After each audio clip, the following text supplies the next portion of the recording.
35-րդ տարին է եւ մեր երկիրը տնտեսապես աշխարհի 110-րդ աղքատ երկիրն է։ Այսօր մեր երկիրը ունի լավարկման եւ մեծ բարեփոխման կարիք։ Բարեփոխումը մինչև այս մեր երկրի համակարգերը ձևավորվել էին ուրիշ օրակարգերի շուրջ։ Մենք գիտենք, որ առաջի 20 տարին մեր անկախության, 20-28 տարին անվտանգային օրակարգի շուրջ։ Դրանից հետո եկող 7-8 տարին իրար հետ հակասությունների երևի օրակարգի շուրջ, իսկ այդ ընթացքում մենք ունենում էինք մի խնդիր, որը քչերն էին նկատում էին այն մարդիկ, ովքեր զգում էին իրենց վրա։ Դա թուլացող Հայաստանն էր։ Դա Հայաստանն էր, որի բնակչությունը շրջաններից ուղղակի դուրս է գալիս։ Երևանցիները գնում էին Ամերիկայի Միացյալ Նահանգներ, շրջաններից գնում էին Ռուսաստանի Դաշնություն։ Մեր երկրի բնակչությունը կես միլիոն մարդով քչացել է անկախությունից հետո, շարունակում է անկում ապրել։ Այս առաջարկները 5 առաջարկ մենք ունենք, որը ուզում ենք ներկայացնել։ 5 քայլ, որը անելու ենք, որը փոխելու է մեր հայրենիքի կյանքը։ Քայլերը մշակված են տարիների աշխատանքի արդյունքում։ Պետական համակարգում մինչև այս եղած երկրի ղեկավարները երկրի միշտ պետական ապարատի կողմից են նայել տնտեսությանը։ Առաջի ղեկավարը, ով կնայի ձեռնարկատերի հասարակության անդամի կողմից, դա կլինի Սամվել Կարապետյանը, քանի որ անցած ճանապարհը ձեռնարկատերի ճանապարհ է։ Եվ ինչ քայլեր ենք մենք ուզում անենք Հայաստանը փոխելու համար։ Ամենաառաջինը, բոլոր շրջաններով գնալով, մենք տեսնում ենք մեկ հիմնական խնդիր։ Երկրում կա աշխատատեղերի խնդիր։ Երկրում շրջաններում գործ չկա։ Գործը այս պահին ամենապահանջված բանն է Հայաստանի շրջաններում։ Դրա պատճառով մարդիկ մեկնում են արտերկիր, դրա պատճառով մարդիկ թողում են իրենց ընտանիքները այստեղ եւ ունենում են բազմաթիվ հետևանքներ բացասական։ Առաջինը դեմոգրաֆիկ հետևանք, երկրորդը ծայրահեղ աղքատություն շատ շրջաններում։ Այս բոլորի լուծման ճանապարհը մինչև հիմա պետությունը գտել է մի ուղղությամբ։ Հավաքել է բյուջե եւ տվել է ինչ որ արտոնություններ, ֆինանսական սուբսիդիաներ, ինչ որ ուղղություններով։ Արդյունքը մենք տեսնում ենք այն ինչ որ ունենք։ Երկրի շրջաններում արդյունաբերությունը, արտադրությունները վերջի տարիներին անկում են ապրում։ Մենք ինչ որ տեսնում ենք Երևանում, վարկերի հիմքով ստեղծված տնտեսություն է, որը ժամանակի ընթացքում երկար չի կարողանա այս տեմպը պահպանի։ Ինչ ենք մենք առաջարկում։ Առաջի քայլը ստեղծել 300,000 նոր գործի տեղ Հայաստանում։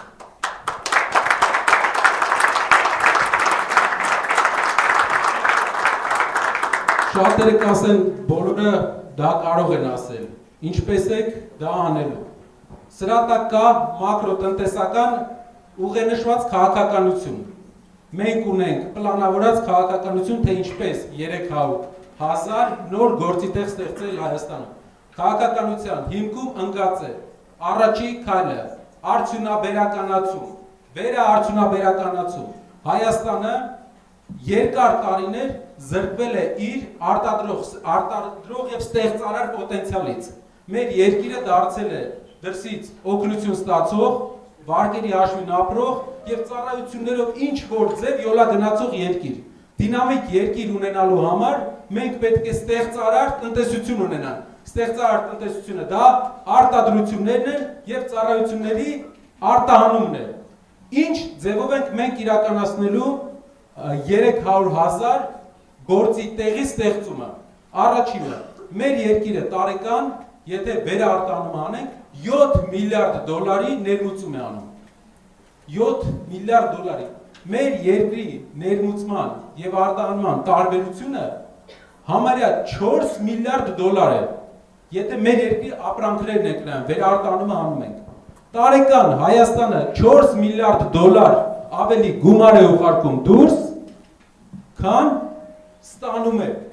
Մենք աղքատանում ենք $4 միլիարդ։ Իսկ գիտեք ոնց է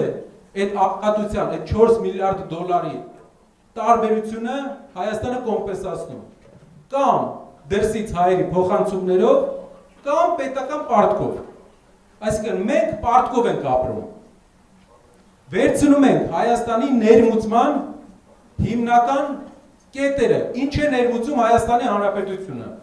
եւ սկսում ենք պլանավորված քաղաքականություն վարել այդ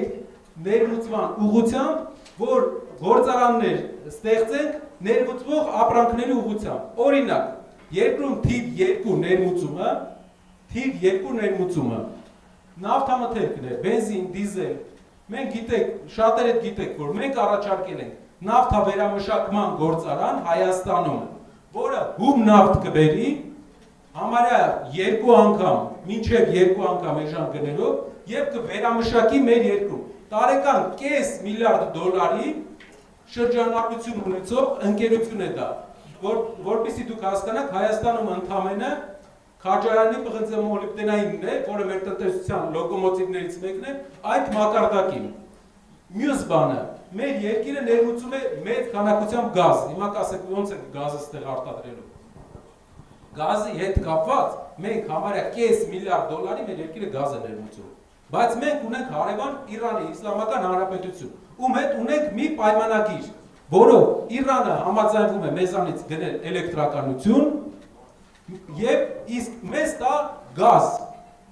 Ինչ ենք անելու մենք։ Մենք վերցնելու ենք գազը Իրանի Իսլամական Հանրապետությունից,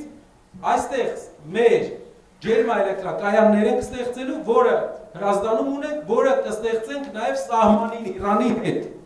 Իրանը այդ տեխնոլոգիաներին չի կարողանում ունենա մուտք, քանի որ գտնվում է սահմանափակումների տակ։ Հայաստանը ունի մուտք։ Այդ տեխնոլոգիաներով, ջերմաէլեկտրակայաններով մենք կստեղծենք Իրանի սահմանին գազ էլեկտրականության դիմաց մեծ համակարգ, որը մեր երկիր կթողի տարեկան կես միլիարդ դոլար, որպեսզի դուք հասկանաք, դա իր քանակով էկվիվալենտ է ինչի է համեմատել։ Երևի երկրի ամբողջ թոշակների